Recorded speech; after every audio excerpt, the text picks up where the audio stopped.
menyusu anak. Kewajipan menyusu anak. Kewajipan hadanah. Menjaga anak kecil. Wal walidati yurda'na auladahunna haulaini kamilain. Liman arada an yutimma ar-radha'ah. Dan ibu-ibu hendaklah menyusukan anak-anak mereka selama 2 tahun genap. Iaitu bagi orang yang hendak menyempurnakan penyusuan itu. Ayat ini menyatakan bahawa masa bagi menyusu anak ialah 2 tahun. Masa yang sempurna bagi menyusu anak. Selama umur anak itu 2 tahun. Dalam perkara ini terdapat perbincangan di kalangan ulama. Berhubung dengan anak-anak susuan. Jumhurul ulama, kebanyakan ulama mengatakan, yang dikatakan anak-anak susuan itu ialah anak-anak yang disusukan dalam masa 2 tahun ke bawah. Adapun yang menyusu selepas ber-2 tahun tidak menjadi saudara susuan lagi. Ini mengikut kebanyakan ulama. Tetapi mengikut Ummul Mukminin Aisyah radhiyallahu anha, bahawa boleh ditambah lebih dari 2 tahun sehingga 3 tahun. Sampai 3 tahun. Maka baru boleh jadi saudara susuan, ibu susuan, ayah susuan. Yang disebut dalam bab perkahwinan yang akan kita baca dengan panjang dalam suratul Nisa. Yang berkait dengan hadis Nabi SAW, ma yahrumu minar radha'ah, ma yahrumu minan nasab. Apa yang diharamkan daripada susuan ialah apa yang diharamkan daripada keturunan. Adik-beradik susu, ibu susu, ayah susu, pak saudara susu, mak saudara susu, sama dengan kedudukannya dengan nasab. Cuma ulama berbincang berapa kali susu. Ada yang mengatakan sebaik saja menyusu terus menjadi saudara susu dan ibu susu. Ada yang mengatakan bahawa mesti 3 kali. Ada yang mengatakan mesti 5 kali. 5 kali menyusu. Ini terdapat perbincangan di kalangan ulama yang akan kita baca dengan panjang dalam bab penyusuan. Wa 'alal mauludi lahu rizquhunna wa kiswatuhunna bil ma'ruf. La tukallafu nafsun illa wus'aha. Dan kewajipan bapa pula ialah memberi makan dan pakaian kepada ibu itu menurut cara yang sepatutnya. Tidaklah diberatkan seseorang malaikat menurut kemampuannya.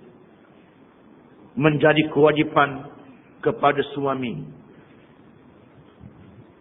memberi nafkah kepada isteri dan anak yang disusukan, ataupun yang telah bercerai. Menjadi kewajipan kepada bapa anak itu memberi nafkah kepada anak yang sedang disusu dan ibu yang sedang menyusu anaknya. Tidak dibebankan seseorang itu, malaikat mengikut apa yang dia mampu. Dengan maksud orang yang senang mengikut senangnya dan orang yang susah mengikut susahnya. Orang yang senang mengikut senangnya, jangan boros, jangan melampau, jangan bakhil, jangan kedekut. Dan orang yang miskin, jangan dibebankan sehingga memberatkan dia kerana dia tidak mampu. Yang mengikut qada masing-masing. La tudarra walidatum biwaladiha, wala mauludun lahu biwaladihi. Janganlah menjadikan seseorang ibu itu menderita kerana anaknya. Dan jangan juga menjadikan seseorang bapa itu menderita kerana anaknya. Dengan makna, jangan jadikan seorang ibu menderita kerana anaknya. Dirampah anaknya. Bila bercerai, sebagai contoh, diambil anaknya. Tak dia beri kepada ibunya. Maka dalam Islam ada hukum hadanah. Hukum penjagaan. Penjagaan anak dalam mazhab Syafi'i sehingga berumur masuk 8 tahun. Itu hak ibu untuk menjaganya. Bapa tak boleh rampah, tak boleh ambil. Mengikut mazhab Hanafi sehingga dia balik. Mengikut mazhab Maliki, kalau yang perempuan sehingga dia berkahwin di bawah jagaan ibunya. Adapun mazhab Syafi'i kita sehingga umur dia mumayyiz. Umur mumayyiz ialah masuk 8 tahun. Maka diberi pilih kepada anak itu. Sama ada untuk bersama dengan ayah dia atau bersama dengan ibu dia. Kecuali terdapat keadaan-keadaan yang tertentu. Ibunya fasik. Ibunya kafir. Kalau ibunya kafir, dia murtad, dia sudah menjadi bukan Islam. Mengikut Abu Hanifah, penjagaan tetap diberi kepada ibu. Tetapi mengikut Syafi'i dan Imam Malik, mesti diberi kepada yang Islam. Sama ada ibu yang Islam, ayah yang Islam. Tetap dimenangkan kepada yang Islam. Ini pendapat Syafi'i. Inilah pendapat yang paling kuat. Kerana tanggungjawab kita untuk mengislamkan orang. Dan jangan pula seorang bapa menderita kerana anaknya. Anak yang masih menyusu, mak dia rembah ke ayah, ambil kamu lah. Sehingga anak tu tidak menyusu dengan ibu dia. Jangan memberatkan bapa. Kerana Tuhan jadikan orang perempuan menyusu anak, bukan lelaki menyusu anak. Oleh kerana balah rembah ke ayahmu lah. Ini tak betul. Allah menyatakan, jangan memberatkan bapa dalam masalah ini. Wa 'alal warithi mithlu dhalik. Dan waris juga menanggung kewajipan yang tersebut. Jika si bapa sudah meninggal dunia, sudah mati, maka waris dia beri tanggungjawab untuk menjaga anak yatim ini. Untuk menjaga dan melihat. Jangan dibiarkan. Walaupun di dalam Islam, ibu boleh menjadi wali kepada anak yatim. Wali dalam urusan kehidupan, bukannya wali kahwin. Tetapi waris adik-beradik lelaki yang bertanggungjawab, hendaklah mengambil tanggungjawab. Di sinilah letaknya, maka orang lelaki dikenakan pesaka sekali ganda pada perempuan. Kerana lelaki mempunyai tanggungjawab untuk menjaga keluarga. Perempuan, suami dia jaga dia. Kalau suami dia mati, waris dia jaga dia. Kalau diceraikan oleh suami dia, adik-beradik dia jaga dia. Oleh kerana itulah, maka Allah menetapkan sekali ganda dalam bab satu. Ini hikmahnya. Masalah orang tak hera kepada adik-beradik itu kerana salah pendidikan. Salah pelajaran. Kerana mereka tak ikut Islam. Tak boleh menyalahkan hukum Islam dalam perkara ini. Hukum Islam adalah mata rantai yang berkait di antara satu sama lain. Bila mata rantai dalam masalah pendidikan telah dimusnahkan, bila rosak keluarga, jangan menuduh ini peraturan Islam, tidak boleh. Itu tuduh pada Allah Ta'ala. Jadi murtad. Wal'iyadzubillah. Hukum Allah adalah hukum yang sempurna. Seterusnya Allah Ta'ala berfirman, فَإِنْ أَرَادَ فِصَالًا عَنْ تَرَاضٍ مِّنْهُمَا وَتَشَاوُرٍ فَلَا جُنَاحَ عَلَيْهِمَا. Maka jika sekiranya kedua suami isteri itu mahu menghentikan penyusuan itu dengan persetujuan yang telah dicapai oleh mereka sesudah berunding, maka tidak menjadi salah padanya. Ayat ini menganjurkan suami isteri bermesyuarat dan dalam mengendalikan urusan anak sejak kecil lagi. Suami isteri kena bermesyuarat. Allah Ta'ala suruh bermesyuarat.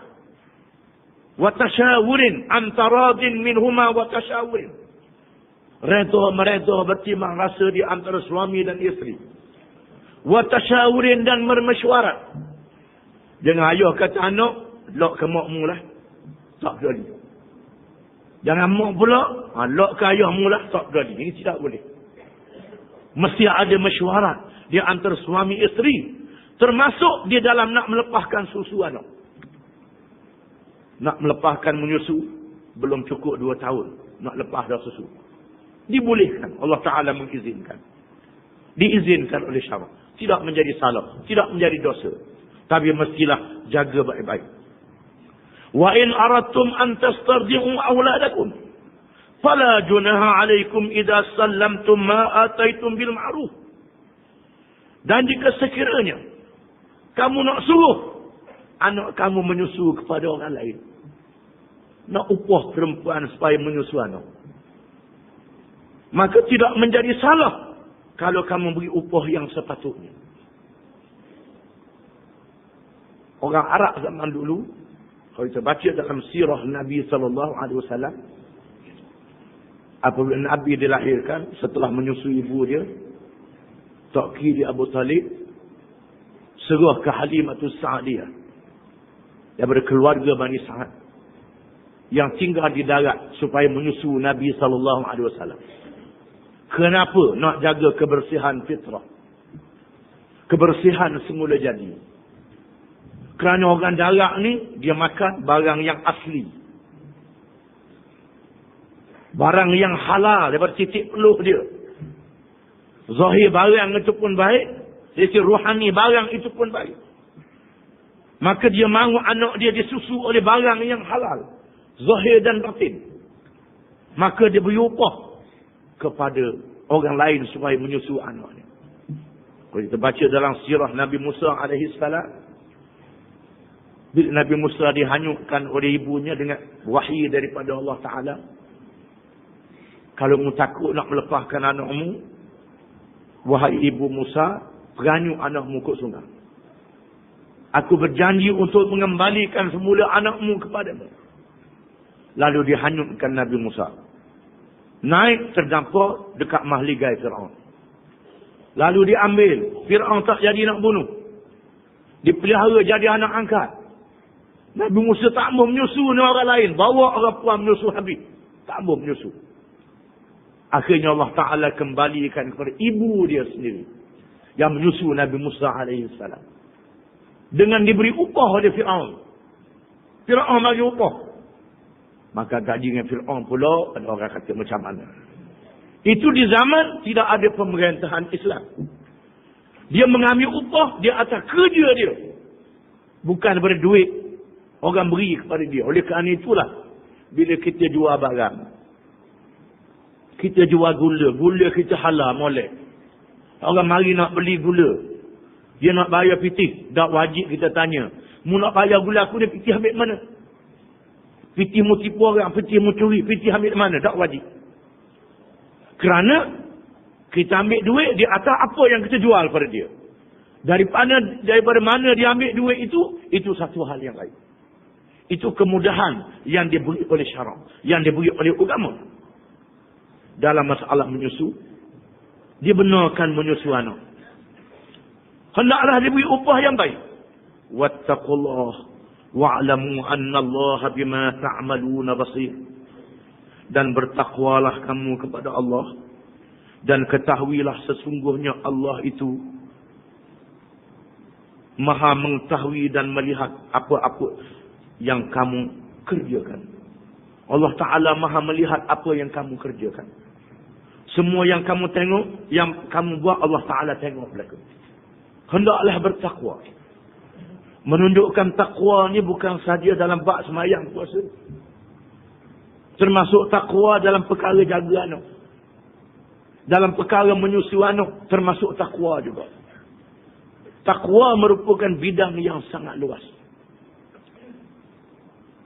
Semua urusan kehidupan, siap sendi dan denyut nadi kita,